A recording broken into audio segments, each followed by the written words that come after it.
Hi everyone, कैसे आप सभी। तो फाइनली बीपीएससी टीआरई 3.0 का पेपर वो डन हो चुका है। और आप लोगों का कैसा हुआ है? ऐसा बोल रहे हैं सारे लोग, सुनने में बातें आ रही हैं कि पेपर जो है वो मॉडरेट नहीं था, इजी भी नहीं था, बल्कि टफ था। एक लेवल से बीपीएससी टीआरई 2.0 से तो बहुत ज़्यादा टफ था। तो वे डिस्कस करेंगे इसके आंसर शीट के बारे में। जीएस का पोर्शन जो है वो जीएस का पोर्शन 31 से लेकर 70 तक 30 जो 40 क्वेश्चन है, 40 क्वेश्चन है, उनको डिस्कस करेंगे एज आंसर की। आप लोग इसको चेक करिएगा और कितने मार्क्स आ रहे हैं आप लोगों के, कितने मार्क्स बन रहे हैं, सिलेक्शन होने का चांस है नहीं है, वो भी मुझे कमेंट करके ज़रूर बताइएगा। तो 31 नंबर क्वेश्चन हमारे पास में है, जियो स्टेशनरी उपग्रह अनुमानतः कितनी ऊंचाई पर है। तो ऑप्शन है हमारे पास में 15,000, 35,981। तो कितनी ऊंचाई पर है, तो यहाँ पर ये जो ऑप्शन है वो एक भी सही नहीं है, तो यहाँ पर आपका 31 का हो जाएगा ई। अगला देखेंगे 32 नंबर क्वेश्चन हमारे पास में है, किसी परिपथ में कौन सा पथ विद्युत पावर को प्रदर्शित नहीं करता है। प्रदर्शित नहीं करता है तो वो ए प्रदर्शित नहीं करता है, बल्कि ये दोनों प्रदर्शित करते हैं। तो सही उत्तर हो जाएगा IR² ए। अगला देखेंगे 33 नंबर क्वेश्चन, साबुन उद्योग का उपजात क्या है। साबुन उद्योग का उपयोग कहाँ होता है। नेफ्थलीन में, कास्टिक सोडा में, ग्लिसरॉल में, एक से अधिक। तो यहाँ पर आप लोगों के दोनों आंसर सही हैं, कास्टिक सोडा एंड ग्लिसरॉल, इसलिए 33 का हो जाएगा डी, उपरोक्त में से एक से अधिक। अगला देखते हैं 34 नंबर क्वेश्चन, प्रतिदीप्त ट्यूब में प्राय किस पदार्थ का उपयोग किया जाता है। तो पहला है मरकरी वाष्प organ, sodium oxide organ, sodium वाष्प, नियॉन। तो फिर जो प्रतिदीप्त ट्यूब होती है उसमें मरकरी का यूज होता है, क्योंकि ट्यूब की बात करी गई है और प्रतिदीप्त है, इसलिए मरकरी और ऑर्गन। ये तो वेरी इजी क्वेश्चन था, इसमें तो ऐसा कुछ सोचने लायक भी नहीं था, लेकिन कुछ कुछ क्वेश्चन जो बहुत ज्यादा टफ थे। ऑप्शन क्वेश्चन है हमारे पास में 35 नंबर क्वेश्चन, रक्त में कौन सा तरल होता है। तो विमाणु तरल नहीं होता है, तरल होता है वो होता है प्लाज्मा, बी। तो 35 का हो जाएगा बी। अगला देखते हैं 36 नंबर क्वेश्चन, पाचन के बाद में प्रोटीन किसमें परिवर्तित हो जाता है। तो प्रोटीन परिवर्तित होता है एमिनो एसिड में। तो 36 का हो जाएगा ए। साइंस के क्वेश्चन इजी थे थोड़े से, लेकिन जो करंट अफेयर्स था, जीके जो था वो थोड़ा सा टफ था। 37 नंबर क्वेश्चन है, क्लोरीन की रासायनिक अभिक्रिया के कारण जब वातावरण में क्लोरोफ्लोरोकार्बन CFC निर्मुक्त होता है तो निम्नलिखित में से कौन सा घटक विनष्ट हो जाता है। कौन सा घटक ऐसा है जो CFC के कारण नष्ट हो जाता है। तो वो ओजोन परत, ओजोन के मॉलिक्यूल्स ही तो नष्ट होते हैं CFC के कारण। तो 37 का हो जाएगा बी। अगला देखेंगे 38 नंबर क्वेश्चन, इकोसिस्टम में बैक्टीरिया किस रूप में क्रियाशील रहते हैं। किस रूप में क्रियाशील रहते हैं इकोसिस्टम में बैक्टीरिया। तो बैक्टीरिया जो होते हैं वो अपघटक होते हैं, उत्पादक भी नहीं होते हैं, द्वितीय उपभोक्ता भी नहीं होते हैं, क्योंकि बैक्टीरिया की बात करी गई है। और बैक्टीरिया जो होते हैं वो हमेशा अपघटक होते हैं। 39 नंबर क्वेश्चन है, हाल ही में ये करंट अफेयर का क्वेश्चन है, हाल ही में ताइवान के निर्वाचित राष्ट्रपति लाई चिंग ते को उनकी चुनावी जीत पर बधाई देने के बाद किस देश की सरकार ने फिलीपींस के राष्ट्रपति फर्डिनांड मार्कोस जूनियर को आग से न खेलने की चेतावनी दी। तो यहाँ पर आप लोगों का सही आंसर हो जाएगा जी, 39 का ए।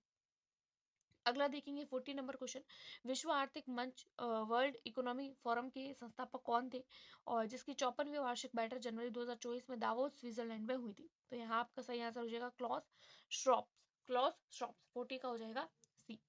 ये जो आंसर की है, जो मैं अभी आप लोगों को बता रही हूँ, वो 99% तो आप इनके आंसर जो है वो सही ही मानिएगा। 1% जो है वो आप लोग जो है वो एक आधा क्वेश्चन को यहाँ वहाँ हो सकता है, वो तो सबसे होता है। तो फिर ये हो सकता है, बाकी लगभग जो है वो सारे क्वेश्चन आप लोग सही मान सकते हैं। 41 नंबर क्वेश्चन हमारे पास में है, भारत ने निम्नलिखित में से किस देश में फरवरी 2024 के दूसरे सप्ताह में अपना एकीकृत भुगतान इंटरफेस UPI सिस्टम लॉन्च किया है। तो यहाँ आपका सही आंसर हो जाएगा श्रीलंका। तो 41 का हो जाएगा बी। अगला देखेंगे 42 नंबर क्वेश्चन, भारत के निम्नलिखित में से किस राज्य ने 6 फरवरी 2024 को राज्य विधानसभा में समान नागरिक अ, स- संहिता UCC 2024 विधेयक पेश किया है और ऐसा करने वाला पहला राज्य बन गया है। तो ऐसा करने वाला कोई भी पहला राज्य नहीं बना है, जो ऑप्शंस में दिए गए हैं, न कर्नाटक है, न राजस्थान है, न हिमाचल प्रदेश है। तो यहाँ पर आपका सही उत्तर हो जाएगा ई, उपरोक्त में से कोई नहीं। तो 42 का हो जाएगा ई। अगला देखते हैं 43 number question, CAR-T cell therapy, जिसे हाल ही में भारत के दवा नियामक द्वारा अनुमोदित किया गया है, रोगी की प्रतिरक्षा प्रणाली को आनुवंशिक रूप से प्रोग्राम करके किस बीमारी से लड़ने के लिए अग्रणी उपचार है। तो CSRC T सेल थेरेपी जो है वो कैंसर के उपचार के लिए उपयोगी है। तो यहाँ पर 43 का हो जाएगा ए। अगला देखेंगे 44 नंबर क्वेश्चन हमारे पास में है, उस ब्रिटिश गिटारवाद का नाम बताइए जिसने जाकिर हुसैन और अन्य 3 भारतीयों के साथ दिस मोमेंट पर सर्वश्रेष्ठ वैश्विक संगीत एल्बम के लिए 2024 गैमरी पुरस्कार जीता है। तो वो है जॉन मैकलॉगनिन। तो यहाँ पर आपका 44 का हो जाएगा सी। अगला देखते हैं 45 नंबर क्वेश्चन, बिहार सरकार द्वारा निम्नलिखित में से किसके लाभ के लिए मिशन दक्ष शुरू किया गया है। वेरी इजी क्वेश्चन है। मिशन दक्ष जो है वो शैक्षणिक रूप से कमजोर बच्चों के लिए, यानी वो बच्चे जो कमजोर है पढ़ाई में, उनको एक्स्ट्रा बिठा के और अच्छे से पढ़ाई करवाना। 45 का हो जाएगा बी। अगला देखते हैं 46 नंबर, ओडिशा में गुप्तेश्वर शिव मंदिर से सटा प्रसिद्ध गुप्तेश्वर वन, जिसे हाल ही में चौथा जैव विविधता विरासत स्थल BHS घोषित किया गया है, किस जिले में है। तो वो है कोरापुट में है। तो यहाँ 46 का हो जाएगा बी। अगला देखते हैं 47 नंबर, बोल्टेरो हिमनद कहाँ अवस्थित है। तो बोल्टेरो अवनीत जो है वो काराकोरम में स्थित है। तो 47 का हो जाएगा सी। अगला देखते हैं 48 नंबर, केंद्रीय उच्च भूमि के संबंध में निम्नलिखित कथनों में से सही है। तो सही कौन सा हो जाएगा। तो यहाँ पे आप लोगों का एक से अधिक सही है, क्योंकि हम लोगों को सिर्फ आंसर्स देखने हैं, इसीलिए डायरेक्ट आंसर बता रही हूँ। तो 48 का हो जाएगा एक से अधिक। अगला देखते हैं 49 नंबर क्वेश्चन, निम्नलिखित में से कौन सी उथली हुई झील है। तो उथली हुई झील है अल्पपोषी। तो 49 का हो जाएगा सी। अगला देखते हैं 50 नंबर, निम्नलिखित में से कौन सा जीवोम या बायोम चैपेरेल के रूप में जाना जाता है। तो चैपेरेल के रूप में जाना जाता है, वो होता है भूमध्य सागरीय झाड़ी वन। तो 50 का हो जाएगा आप लोगों का सी। अगला देखेंगे हम लोग जो है वो 51 नंबर क्वेश्चन, कूट वाला क्वेश्चन है। इस बार कूट वाले क्वेश्चन कम पूछे गए हैं जी की इसमें, लास्ट टाइम बहुत ज्यादा पूछे गए थे। तो यहाँ आपका सही आंसर जो है वो हो जाएगा ए का फोन का गर्म स्थायी हवा, बी का हो जाएगा आप लोगों का चीकून का हो जाएगा सी बर्फ खाने वाली हवा, और मिस्ट्रल का हो जाएगा आप लोगों का ठंडी स्थानीय हवा, और घाटी का हो जाएगा दैनिक हवा। तो यहाँ इस तरीके का ऑप्शन, फर्स्ट का 4 और बी का थर्ड और सी का सेकंड एंड डी का फर्स्ट, ये 51 में आ रहा है। ए 51 का हो जाएगा ए। तो अगला देखते हैं हम लोग क्वेश्चन कि 52 नंबर, टफ किससे संबंधित है। टफ हम लोग ये भी बोल सकते हैं जस्ट मजाक में कि टफ जो है वो हमारा बीपीएससी का बीपीएससी टीआरई 3 का पेपर टफ है। तो टफ किससे संबंधित है। तो टफ बीपीएससी टीआरई 3 से संबंधित है। खैर ये तो जोक सपाट। क्वेश्चन देखते हैं हमारा, टफ किससे संबंधित है। तो टफ जो है वो इनमें से किसी से भी संबंधित नहीं है। तो यहाँ पर 52 का हो जाएगा ई। अगला देखेंगे 53 नंबर, अर्ध निवासी बस्तियां किस नाम से जानी जाती हैं। तो वो अर्ध निवासी है तो वो अनौपचारिक बस्ती होगी, क्योंकि फिक्स तो है नहीं उनका रहना। तो 56 का हो जाएगा ए। अगला 54 नंबर, मरुदबिद निम्नलिखित में से किस वन में पाए जाते हैं। तो मरुदबिद है तो वो मरुस्थल में पाए जाते हैं। तो 54 का हो जाएगा ए। अगला देखते हैं 55 नंबर, 1857 के विद्रोह के मध्य नाना साहब ने अपने आप को मुगल सम्राट क्यों घोषित कर दिया था। यानी नाना साहब ने बोला था कि मैं मुगल सम्राट हूँ। तो यहाँ पर आपको मुगल सम्राट का क्या घोषित कर लिया था कि मुगल सम्राट का मैं क्या हूँ। तो मुगल सम्राट का पेशवा घोषित कर लिया था, पढ़ा था ना हम लोगों ने। अगला 55 का हो जाएगा बी। अगला देखेंगे 56 नंबर, किसने या किन्होंने गलती से लेफ्टिनेंट एयर्स्ट की हत्या कर दी थी। तो फिर यहाँ पर 56 का हो जाएगा दामोदर एवं बालकृष्ण। तो 56 का हो जाएगा ए।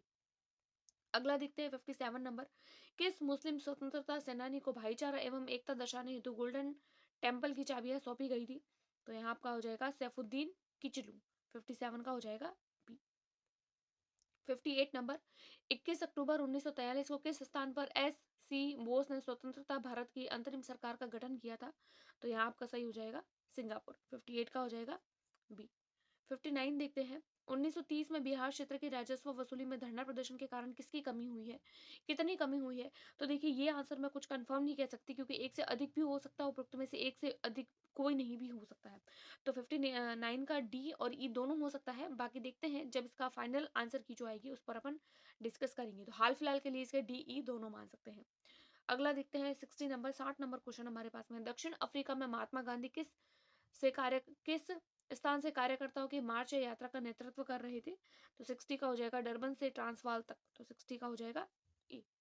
अगला देखेंगे 61 नंबर कि 1859 के भारतीय उत्प्रवास अधिनियम ने निर्धारित क्या किया था।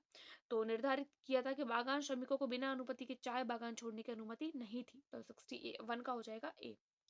62 नंबर, देहरादून ने इंपीरियल फॉरेस्ट रिसर्च इंस्टीट्यूट की स्थापना किस वर्ष करी थी। तो किस वर्ष करी थी। तो वो करी थी 1906 में। तो आप लोगों का 62 का हो जाएगा बी। अगला देखेंगे 63 मैथ्स का क्वेश्चन है हमारे पास में कि यदि x बराबर में 3/2 की घात 2 मल्टीप्लाई है, इस तरीके से आप लोगों के पास में दिया हुआ है। इसका सॉल्यूशन हम बाद में करेंगे, अभी सिर्फ मैं आप लोगों को इसका फाइनल आंसर बता देती हूँ। तो इसका सही आंसर हो जाएगा सी, 2/3 की घात 12, 53 का हो जाएगा सी।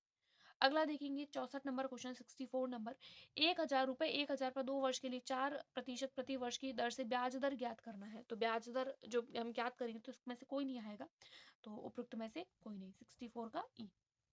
अगला क्वेश्चन है एक नियमित बहुभुज जिसके प्रत्येक बाह्य कोण की माप 45 हो तो भुजाओं की संख्या ज्ञात करनी है। तो भुजाओं की संख्या हो जाएगी 8, 65 का बी।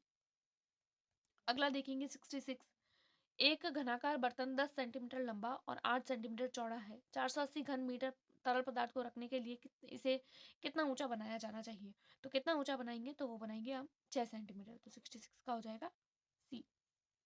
अगला देखेंगे हम लोग 67 नंबर क्वेश्चन, किसी संख्या का 4 गुना 60 से उतना ही कम है जितना उसकी संख्या का 7 गुना 61 से अधिक। तो वो संख्या कौन सी होगी, तो वो संख्या हो जाएगी आपकी 11, 67 का हो जाएगा ए। अगला देखेंगे 68 नंबर क्वेश्चन, एक आयत की चौड़ाई उसकी लंबाई की 3/4 है। यदि आयत की परिधि 546 सेंटीमीटर है तो विमाएँ ज्ञात करनी है। तो इसकी विमाएँ हो जाएगी आप लोगों का 68 का हो जाएगा, उपरोक्त में से कोई नहीं, क्योंकि यहाँ पर जो आंसर है वो एक भी सही नहीं है। 69 देखेंगे हम लोग कि एक बैग में 187 रुपए है। 1 रुपए 50 पैसे 10 पैसों के सिक्के को 2:4:5 के अनुपात में है। 8th क्लास के एनसीईआरटी की बुक से लिया गया ये क्वेश्चन है और इसके एज इट इज ऐसा का ऐसा ही क्वेश्चन है। और अभी जो बहुभुज वाला क्वेश्चन देखा है वो भी आप लोगों को एनसीईआरटी की 8th क्लास की बुक में देखने को मिलेगा। इस क्वेश्चन का आंसर हो जाएगा 102, 136 और 170, 69 का हो जाएगा सी।